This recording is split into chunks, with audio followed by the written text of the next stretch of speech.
widening data divide. Government expands its powers as custodian of data but limits access to citizens and stakeholders.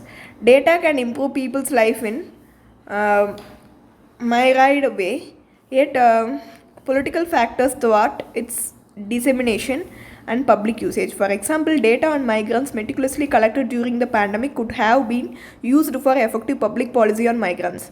While this year economic survey focused on improving the quality and quantity of data for better and quicker assessment of the state of the economy, it pays little attention to access the data by citizens, ignoring the criticality of data for a healthy and informed public disclosure on issues of policy relevance. Amazing data by the government in itself will not lead to improvement, but its use by different stakeholders will.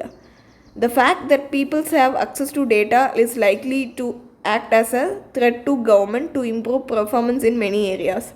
Informed public discourse in any democracy is critical for accountable and transparent governance. Right to information is useful instruction for citizens to access data. However, it seems to be losing its teeth gradually. Since 2014, the scope of Uday has seen a huge expansion. What we now known as JAM, that is Jan Dhan Aadhaar Mobile, was private details of citizens and breaching their fundamental right to privacy. In short, government is sufficiently empowered to collect and use information about its citizen touching all spheres of their life. For example, enormous amount of data was harvested by government during the pandemic and immunization process, conveniently overlooking privacy concerns and risk of misuse. Along with the traditional instruments such as census, sample surveys, register of various departments, government is now armed with real-time data. However, citizens' rights to assessing the relevant data for the quality public discussion seems to be gradually eroding. For example, data from the Consumption Survey 2017-18 has not yet been released. Similarly, the first periodic labor force survey 2017-18 was released only after 2019 general election. Another example of undermining the scientific data is the delay in the release of water and sanitation survey data 2018. Data was released much later, depriving people's opportunity to assess the status of the Swachh Bharat mission in a scientific manner. Increasing gap in accountability is stark in India. The Indian state is fast acquiring the characteristics of surveillance state that collects the data in an aggressive manner but hesitates in disputing it. Next article is the Babasahib's warning. He was prescient is in nothing the fragility of democracy. He was a nation builder with difference. Unlike Gandhi, Nehru, Subhash Chandra Bose, Bhagat Singh, he did not fight against British imperialism. In fact, he supported the British rule until mid 1946, struggled to ensure that British did not leave India so early. His primary fight was against the evil of untouchability casteism in Hindu community. The central question of Ambedkar was, why was it that during their whole history, Hindus did not feel ashamed about the practice of untouchability? Why did the great men of that faith not rise in revolt against such abominable caste inequality? Following a deep study of Hindu religious texts, he came to the conclusion that because of religious sanctity provides to casteism, annihilation of caste was a severe critic of Hinduism. In 1935, he declared that though he was born a Hindu, he would not die a Hindu. Indeed, a few months before his death, he led his flock more than 4 lakh to convert to Buddhism. Ambedkar worked to embed the objective of liberty, equality, fraternity, and concept of dignity.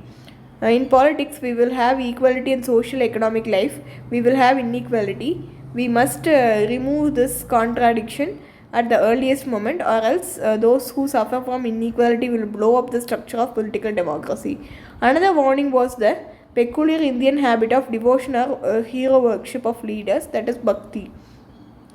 Bhakti in religion may be road to salvation of soul, but in politics, bhakti or hero worship is a sure road to degradation and to eventual dictatorship. It is quite possible for this newborn democracy to retain its form, but give place to dictatorship. In fact, if there was a landslide of popular support, the danger of possibility becoming actuality is much greater. The cumulative effect of corporate power, increasing inequality, communal hatred, and allowance given to mobs and to humiliate others poses a real danger. Next article is Karnataka temple continues tradition of kicking off festival with Quran recitation. Historic Chennakeshwar temple in Bellur continued with its age-old tradition of kicking off the Rathotshava, that is chariot festival, after reciting passages from Quran despite opposition from right-wing activists. Next, that's all. Before that, let us see one article, that is IDBI Bank waives private sector tax to seek 10 times rise in CEO pay. IDBI Bank is controlled by government directly and indirectly. Public sector LIC holds 49.24% stake in the bank. The total promoter holding including LIC and the government stake was 94.71% as of December 2021. However, according to the bank, it has been categorized as private sector bank. Next article that we are moving into is related to Ukraine says hits Russian flagship. Russia was warns of nuclear deployment if Sweden and Finland joins NATO. One of the Russian President Vladimir Putin's closest allies warned NATO on Thursday that if Sweden and Finland joined the US-led military alliance, then Russia would deploy nuclear weapons and supersonic missiles in an enclave in the heart of Europe. Finland, which shares 1,300 km border with Russia, Sweden are considering joining the NATO alliance. Finland will decide in the next few weeks, Prime Minister Sanna Marina said on Wednesday.